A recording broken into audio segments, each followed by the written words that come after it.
Mukama waffe yeebazibwe nnyo, nsanyusa okubalaba wano ku BTM Studios ekiro kya leero.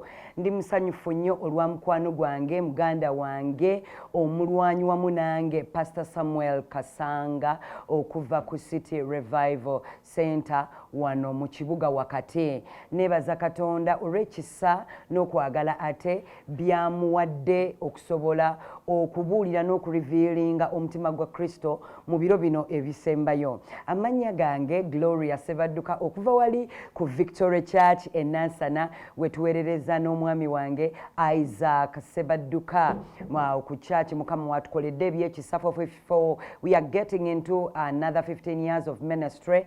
Emyaka 14 nga tuweereza Katonda, tulabye ekisa kya Katonda nga kikola ebyekisa, tulabye Mukama nga akyusa abantu abangi nnyo. Ekibuga twakisanga emyaka 14 ekyo nga kiriko omulogo kasinzigo, era abantu bamanyi nti Nansana kifo kya balogo kuba kirinaanye olusozi luli lwe bayita olwa Kabulengwa oluliko emyoyo emikulu ne ba Lubaale mu Buganda wano. Ebintu byayise birungi nnyo, ebyalo byali bisibiddwa. Naye olw'ekisa kya Katonda kye ngenda okwogerako olwaleero, kyeweetaaga ekisa kigenda kuyamba, kyakyusa obulamu bwaffe, kikyusizza ekibuga nti tutudde olwaleero ku acres 4 n'ekitundu mu kibuga wakati awo. Tukiririra okutuuka e Nansana n'ojja ku Masito, tonnatuuka Masito wane ku police station opposite town council, you just slope down. Bw'osala n'okkirira wansi obuuza bubuuza nti njagala genda ku Victory Church Nansana, Bishop Isaac Sebadduka ne Reverend Gloria wotusanga. Naye nzize wano ku lwa mukwano gwange Pastor Samuel Kasanga olw'obulungi n'ekisa Katonda byali mutukozesa mu mulembe guno. So I'm privileged and I'm so blessed and humbled to stand in this evening session to speak to women and men all over the globe about what God is doing and what God can do even right now. Mu biseera ebifaanana bino ng'ensi yeetabudde, ng'ensi terina figa, terina fomu olwaleero. What does the Bible says in the beginning? Bayibuli egamba nti mu lubereberye Katonda yatonda eggulu n'ensi, naye ensi ne yeetabulatabula, ng'ensi Katonda gy'atonze mu kwagala kwe ne mu kisa kye ne mu pulaani ya Mukama n'egenda yeetabulatabula. There are forces of evil that came to, okutabulatabula ensi, naye ekirungi Bayibuli egamba mu Kanyiryako 2 ti omwoyo wa Katonda, and the Spirit of God was hovering over the earth and the Lord spoke. Omwoyo omutukuvu olwaleero musabye mu linnya lya Mukama waffe Yesu Kristo akumaamire ebigambo bino bye ngenda okwogera, essala gye ngenda okusabira, okubikulwa kuno kwe ngenda okuwa, wabeerewo Katonda kyakola mu bulamu bwo. Saagala ogwemu maanyi, manyi nti waliwo by'oyitamu, manyi nti waliwo ebikutawaanya, manyi nti waliwo ebitateredde, naye ebintu byonna bisoboka eri oyo akkiriza, naddala ng'okkiriza nti Katonda waali era ng'asobolera ddala okukyusa obulamu bwo. Obulamu bwange bujulizi. Nabadde ku Center of Revival last Sunday nembawa ku bujulizi bwange. Katonda ajjudde ekisoono, atasosola mu muntu yenna, atasosola mu kala, atasosola mu stature, atasosola mu figa, atasosola mu tribe. Naawe olwaleero agenda kuyamba awo wennyini wooli wootulabira, bw'oba oli mu ddiro lyo oba oli wonna mu fumbiro, mu mawanga gonna gy'oli, abali mu diaspora, connect right now, for this is the hour of prayer as in family. Manyi nti family ziyitamu ebintu bingi nnyo, naye Katonda waffe tatwerabidde, Katonda waffe mwesigwa. Nembawa ku bujulizi bwange 7 years ago nali nfudde, naye Mukama olw'ekisa kye nansaasira nga nva kuzaala. Manyi omukyalo oli awo ebintu tebyakutambulira bulungi, nga naawe oyagala kubanga oli mu condition nga ejje eyambako nga mmaze okuzaala, kubanga eyange yayitawo neva ne ku fistula, nemba nga nvudde mu condition y'okutonya obutonya, but I was non-repayable, nga sisobola nakuzibwawo. Naye waliwo Katonda ajjudde ekisa,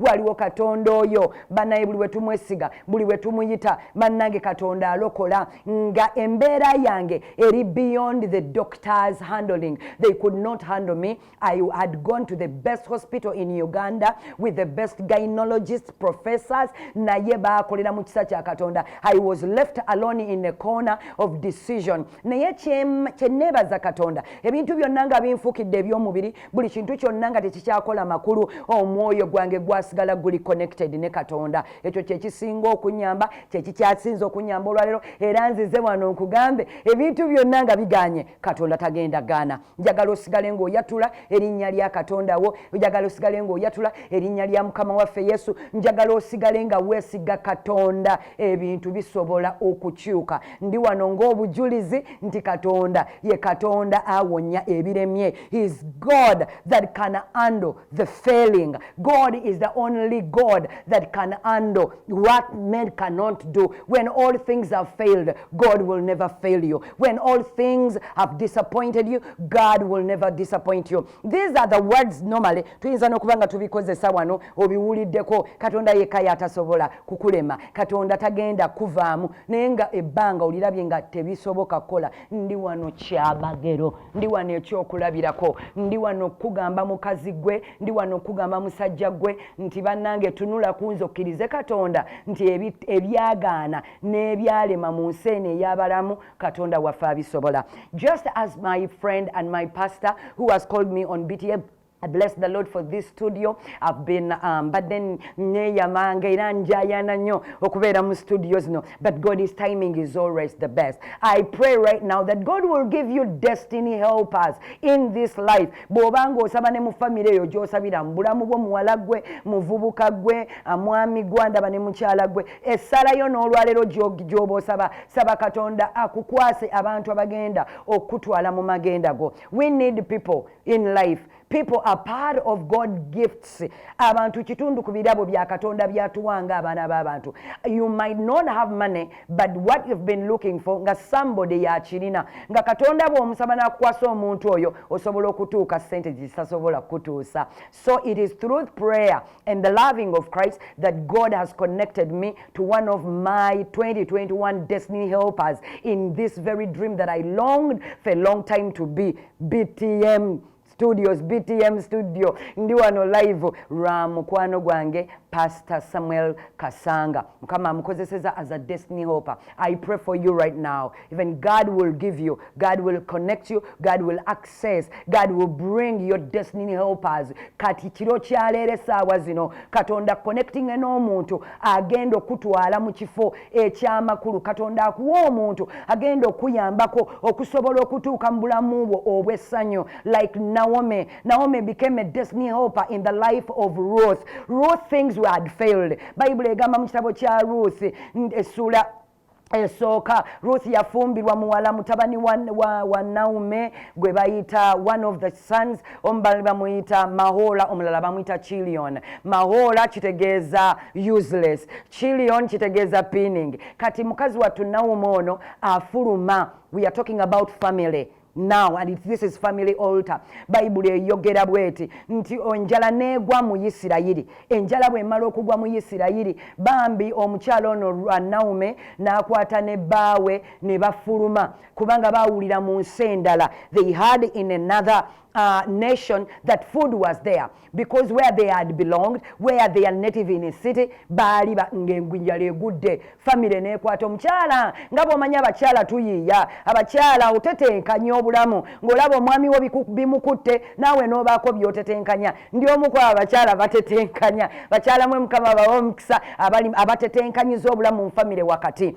Naye Bible egamba nti ebintu ne byesiba enjala n'egwa ng'enjala bw'egudde mu myaka gino ebiri, ebintu nga biganya abaami baffe babasazeeko ku mirimu. Njogera in all corners of families. Siriiko ku balokole bokka naye ne bw'oba toli mulokole enjiri ogyetaaga. Ekigambo kino kijjidde in the timely hour for you. Bible eyogera bweti mu the book of Ruth chapter 1, enjala bwe yagwa mwana wattu kino kyekyaliwo.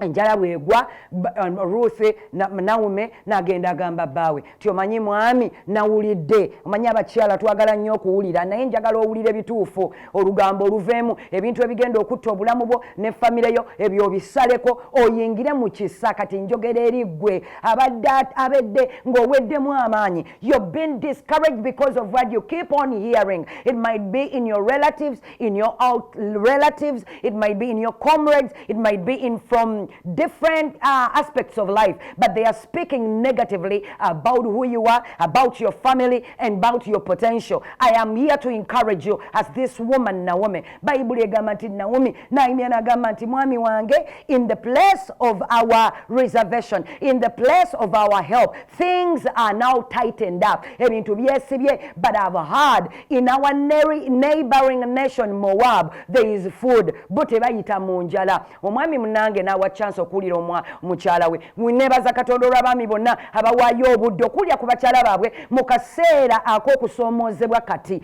Katonda abawe ekisa, Katonda abawe amaanyi. Munnaye mukazi watwayiiya nga famire bw'ogiyiiyiza ne basala ne bagenda e Moab. Bagenda n'abaana baabwe. They went with their 2 sons. Naye Bible egamba nti one of the sons was called Mahola, another one was called Chilion. Then Mahola as a child, a son is the name. N'abaana bammwe bye mubatuuma mubyegendereze bantu mmwe. Yes, we are on the family altar. We are going to pray. Change the names that you're speaking and you're naming your children, because names connect with the destiny of your children. That one we see it in the book of Genesis. Tukirabako ekyo mu kitabo kya Genesis okuva ku Genesis, I think Genesis 40, 43, 44. Tulabanga nga Jacob ayita abaana be, buli mwana yenna n'amubikulira, n'amubuulira, n'amusabira omwana we, n'amulagula kyaligenda okubeera. In fact, that's what happened. Buli mwana Jacob gwe yayitanga n'amulagulako, n'amubuulira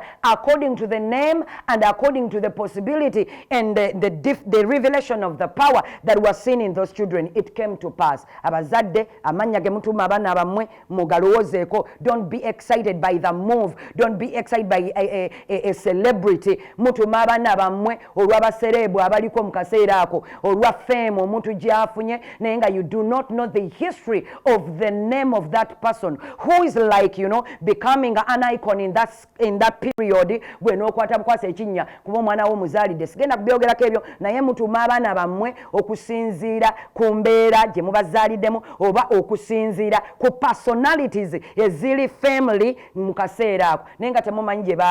So I pray for the spirit of revelation to every pregnant woman, to every young mother, breastfeeding mothers, that may God give you a spirit of revelation on the name that you are naming your child. Kubanga erinnya likulu nnyo ngera alyogerako ate erinnya lisalawo nnyo. It contributes 80% of the performance of your children tomorrow. Kati Bible egamba nti omwana w'omukazi on'omu baali bamuyita Mahola. Mahola means useless. Ono omulala baali bamuyita Chilion. And then Chilion means pinning. Omuntu asuna, omuntu afumita. So their destiny was aligned with their names. So when they reached in Moab, Bible yegamba nti abaana baabwe ne bafuna abakazi. One of them was Ruth, another one was Orpah. The Bible says, to cut the story short, mujja kwesomera, Bible yegamba nti abaana abasajja ne bafa. Useless. Toilet buli bwobera n'ebintu ebiri useless. You do not have a destiny. Tobaako gy'olaga. I pray now in the name of Jesus, by the power of the Holy Ghost, buli kintu kyonna ekibadde mu bulamu bwo nga kiri useless, it doesn't add on your life, it doesn't increase you, but it is just only decreasing you. Tonight, this night, by the power of the Holy Ghost, in the name of Jesus, may it be cut of your life by the grace of God. Kikutuke ku bulamu bwo, obulamu bwo buli destined for victory, obulamu bwo buli destined for success, obulamu bwo bulina gye bulaga. Naye ebintu byonna ebyajja impersonal, ebintu byajjira mu faces z'abantu. We have what we call destiny, hostages of destructions. Abantu ekyo nkirabyeko ku bulamu bwange. Omuntu najjira in the form of friendship, naye nga yajjirako radiations z'obunafu, yajjira mu radiations z'obulwadde, yajjira mu radiations z'okudda emabega, nga buli bwe mutuula ne mudayininga mwenna enkera ne baba bakugenda kuwa mulimu, enkera ne bwanga olina appointment gye wafunye because of radiation that you connected from that person, ebintu ne bifa. So that's what happened. Maybe kubanga in the land of the Moabites was fruitful, food was there. Naye raba abantu bano ne bajja n'abaana, and they are coming towerabira bava mu Yerusalemi. Kati oteeka oyinza okuba oli mulokole naye ng'okyaliko ebikutawaanya, okyalina ebikubonyaabonya, tolina bugumiikiriza, tolina bw'okola bintu nga Katonda bw'ayagala. Kakati nno kyekyaleeta akatabangulo in this family. Bible egamba nti abaana bombi ne bafa. Mahola ne Chilion ne bafa. This is where grace is coming from. because tonight I want to speak about grace. This is where grace comes from. Bayibuli egamba nti olwafa abaana babiri n'omwami n'afa.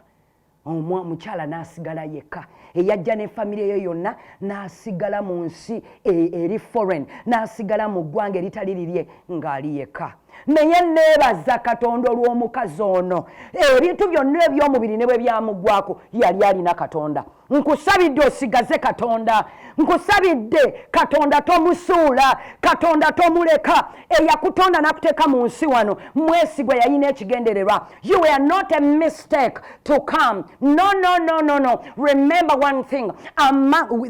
When your parents were conceiving you, there were a scenario that took place that is so mystical in God's realms of creation. The Bible says, no, it is not the Bible, but the science says like this, that there are 4 billion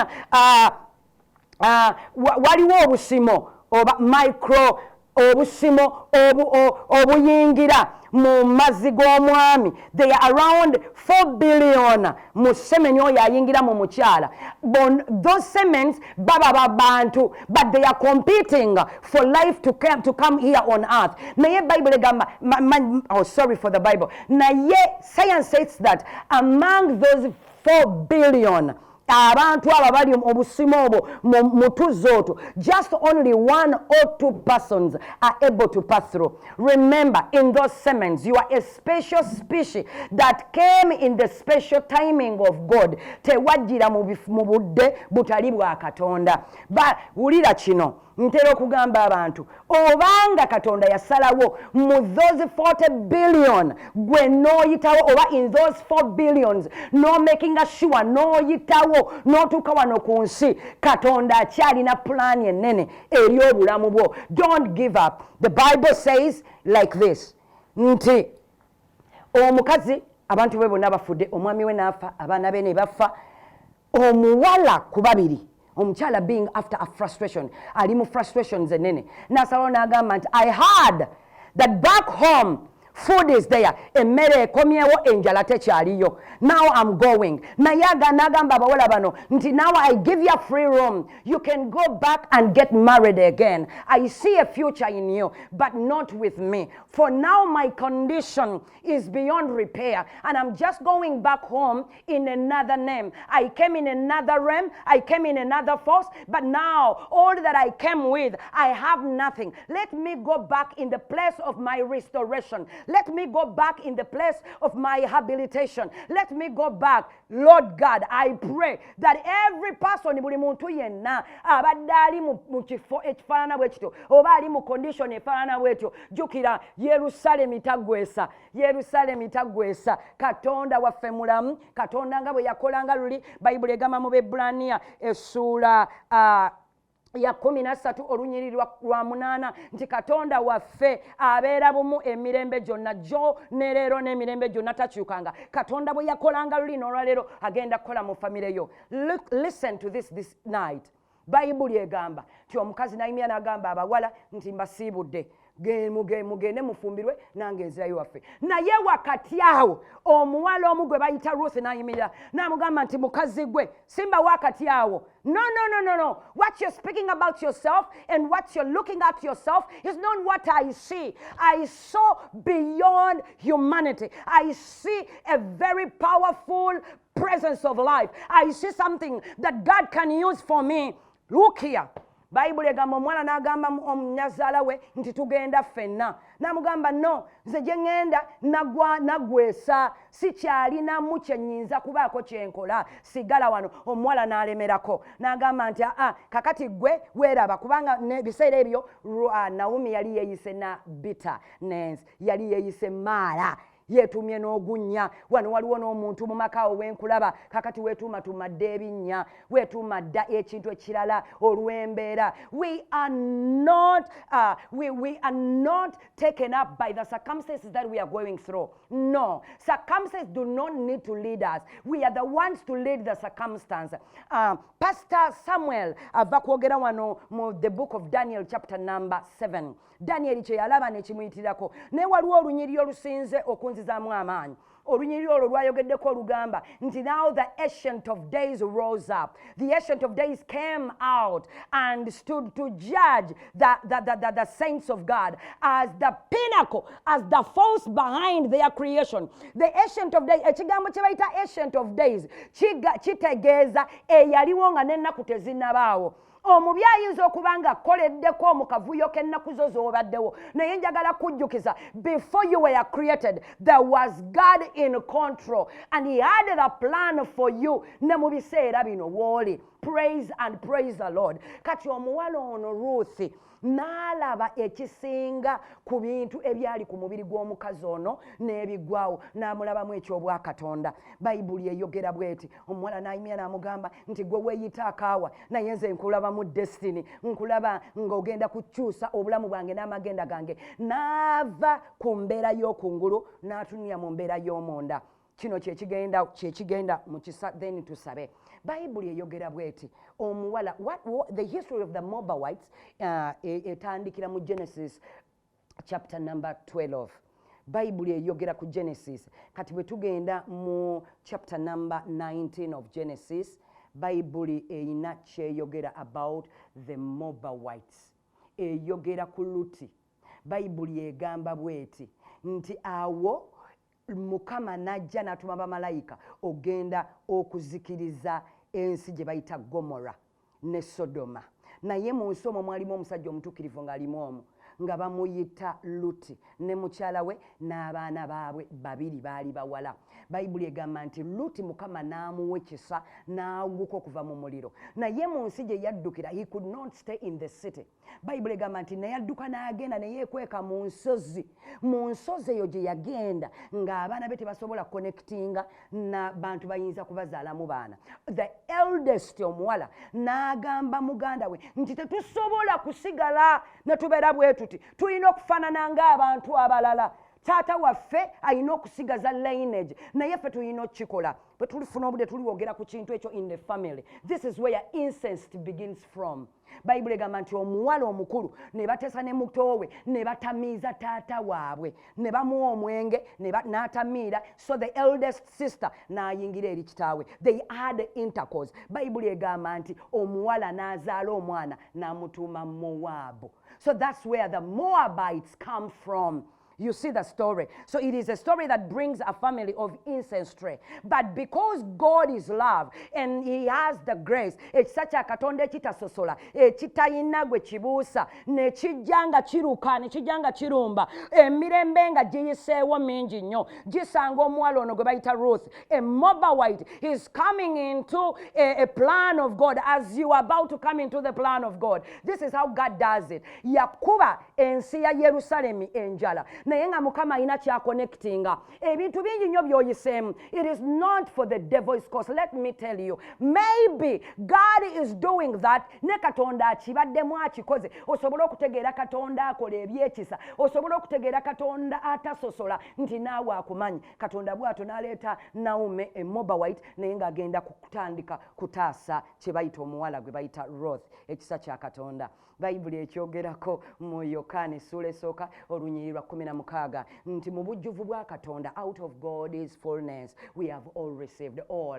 We have all received grace after grace. Ekisa the unmerited favor. Eno merited favor egenda kutuukako akawungeezi ka leero, ekiro kya leero, ekisa ekyo ekitasosola mwana wattu kyalumba way back in the Old Testament. Kino ekisa tekiriiko ggwanga, tekiriiko ddiini, tekiriiko akala, kigwira buli muntu yenna. Kyenkusabidde ekisa kya Katonda olwaleero kikusanga awo w'oli, ekisa kya Katonda ekitagwekesebwa, ekisa kya Katonda ekyo ekitayimala kukutunuulira nti wasoma bw'oti, otamala kutunuulira gye wava ewammwe, obanga kyataasa Naomi. Ruth aliko ekivundu kya genealogy, aliko ekivundu kya biography. Mukama n'amukyusa n'amuteeka mu lineage etuzaalira Yesu Kristo. Ye Katonda omu asobola okujja mu famire y'eddakiika eno n'akugjayo gwe mukazi gwe na musajja gwandaba, muvubuka gwe Mukama akyasobola okuleeta ekisa ekyo mu nnyumba yo n'ofuuka omuvubuka omulala. Praise the Lord. We are about to pray. But let me tell you about the unfavorable, merited favor of the Lord in our season and in our time. Whether the enemy likes it or not, God has already had a plan in store for our redemption. God had a plan for our safeness and for our salvation, for our healing from every generational influences of the enemy, even at this time. The grace of God is there to help us. The grace of God is there to make us overcomers, just as he did it to Ruth. This is what the Bible says. Listen, Ruth n'ayimirira maama ng'amugambye osobola okuddayo naawe ne weefunira ku musajja omulala oba onaafudde, you can begin another life. Ruth n'amugamba, no, excuse me lady, yes, what you're talking about, it carries some water, kitwala obulungi naye si wano. I can't do it now here. I need to change my perception of things. I need to change the thinking. My mind has to be activated in another place. You need to change your mind in the place called prayer. Ebintu bisoboka, ekisawe kiri okununula, ekisawe kiri okutaasa, ekisawe kiri okuyamba kyantaasa. Kusande nawo obujulizi ku church, naye obujulizi nina bungi. Bwe nawa ku church wali ku Sunday, ate si bwe ngenda n'okuwa olwaleero. Buno bwe nkuleetera. In 2000, in 2009, na happening ogenda mu ddwaliro okuzaala omwana. Naye omwana gwe nazaala nga asinga nange yali amusitudde. Abasawo ne baŋŋamba mbuno omwana gw'olina munene nnyo, togenda kusobola muzaala. And it took 3 days in that very pain ennuma, ne bagenda okukobera omwana nga sijja kusobola musindika. Ne tutuuka ne bagenda okunongosaamu omwana. Bwe bagenda okunongosaamu omwana yali 6.4 kilos. It had taken 20 years mu Mulago Main Hospital, Referral Hospital, okufuna such case. Naye munaye kino kyekyabaawo. Bwe nva mu theatre nga maze okunongosa omwana bamutwalirawo mu special care unit.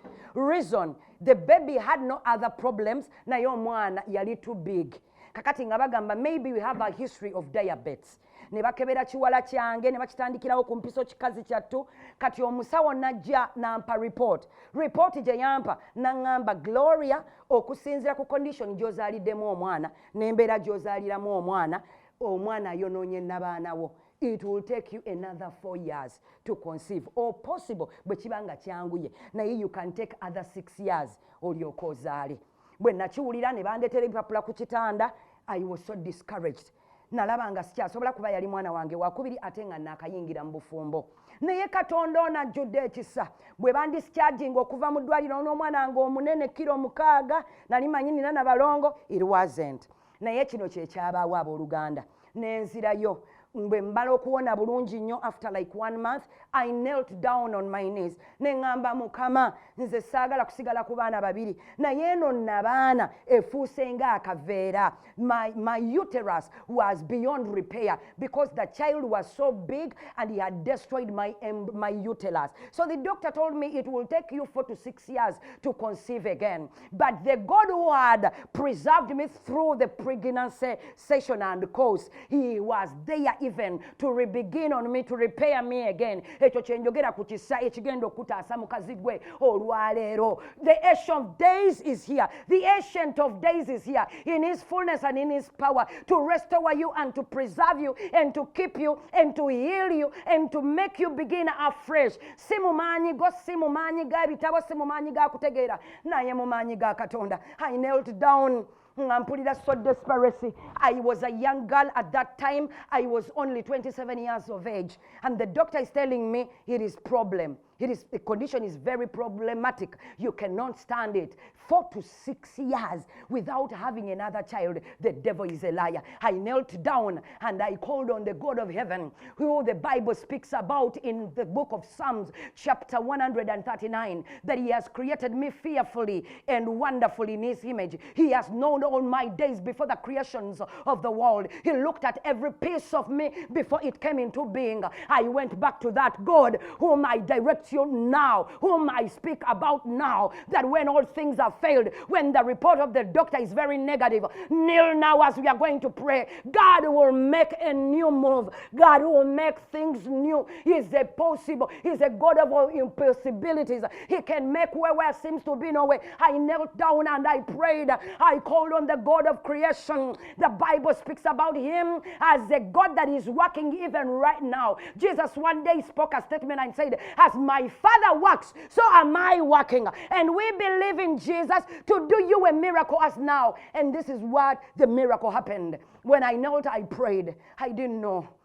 Nasabira namukutya, nasabira namukweraliikirira, naye nga nzikiriza Katonda tyajja kikola. Abooluganda buno bujulizi. Omwana wange aba aweze emyezi 4. Omusawo kye yaŋŋamba nti it will take 4 years. God simplified it and made it so easy. It took only 4 months. Omwana wange yali atuula butuuzi. I conceived another child. It is a miracle. It's unbelievable, but it is very true. Waliwo Katonda akyusa ebintu. Katonda ayita ebiri owala okubaawo ng'ebiriwo. Ye Katonda agenda okusembeza your destiny and help. I'm speaking to a woman that you have talent in not giving birth. You have talent in not giving your perfectness. You have delayed in that condition, in that situation. I want to tell you, there is a God called Yahweh. His name is Jehovah Shammah. He is the righteous God. His name is called Jehovah El Shaddai. He is all sufficient. His name is called Jehovah Izuz Geboah. He is so strong and he is so mighty to overcome that condition for you. His name is Jehovah Emmanuel. He is with you. He is God with you. When all have gone, when all have abandoned you, God will never abandon you. Call on his name. The Bible says in the book of Joel, chapter number 2 and verses 32, that whosoever shall call, whosoever shall call. Oyo yenana ayita erinnya lya Mukama. Mukuyita erinnya lya Mukama tuteekamu na ddiini. Erinnya lya Mukama buli kitonde kye kirimuyita. Erinnya bwe tuliyita eryo. Bible egamba whoever shall call on the name of the Lord shall be saved. There is no any other name through which that we are saved. According to the book of Acts chapter number 4 and verses 12, it is only in the name of Jesus that we are saved. Erinnya lya Mukama likulokole. Erinnya lya Mukama likutaase. Erinnya lya Mukama likuyambe. Is Jehovah Shalom. In our days when the system of the world is upside down, God can become your peace. Is Jehovah Shalom. May the peace of God that surpasses all human understanding preserve your heart in this very hour. His name is called Jehovah Adonai. The Lord is my shepherd. I shall not want. As Jesus is your shepherd, as God is your doctor, as God is your provider, as God is your defender, as God is your prosecutor, as God is your advocate. Let me tell you, woman, let me tell you, young man, let me tell you, my pastor, my brother, the Lord, if he is your shepherd, you shall not want. Jehovah Adonai is our master. He is the master of every disaster. Once upon a time, when Jesus was in the boat, the Bible said he had a nap in the boat, and the disciples were awake, and behold, a terrible wind came, struck the boat. The boat today is our life, is a nation where we are. The wind of COVID-19, the wind of death, the wind of poverty, the wind of sicknesses is toiling and is tossing towards the boat. But let me tell you, remember, Jesus, the ancient of days, the omnipotent God, Jehovah El Shaddai, Jehovah, our strength is in the boat. He's in the boat. God is in the boat. The Bible says, if God is for us, who can be against us? Whether the devil likes it or not, you are an overcomer. You have already shifted. You have already gone to the side of the victors. In the name of Jesus, the Son of the living God, let me speak to you about this grace. This surpasses all human understanding.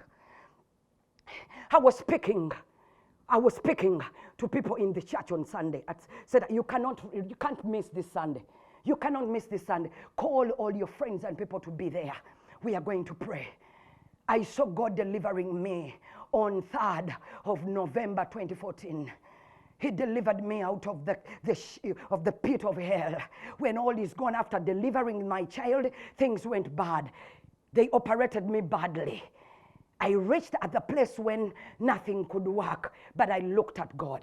I pray for you now in the name of Jesus that God will heal you, God will preserve you, God will protect you, God will answer you. May God touch where the pain is. Mukamata se mukazigwa katonda alumba obulamu bwo akuzuukize wonna wabadde ofiiridde. Katonda w'ekisa eky'ekingi ekya buli muntu yenna ke bayita Kristo kikusinkane ssebo, newankubadde oli musiraamu, newankubadde oli mukatoliki, newankubadde tokkiriza nga tomanyi na Katonda. Nze nsabye mu maanyi gano ag'obwa Katonda agali wano olwaleero gakusinkane mu kyetaago ky'olina olwaleero. Mbeebaziza nnyo era nyongera okubeebaza nti muwuliriza era mubaddewo. Katonda akusumulula kutaase. Sunday, I'm with Pastor Kasanga Samuel at the Center of Revival Church in the city.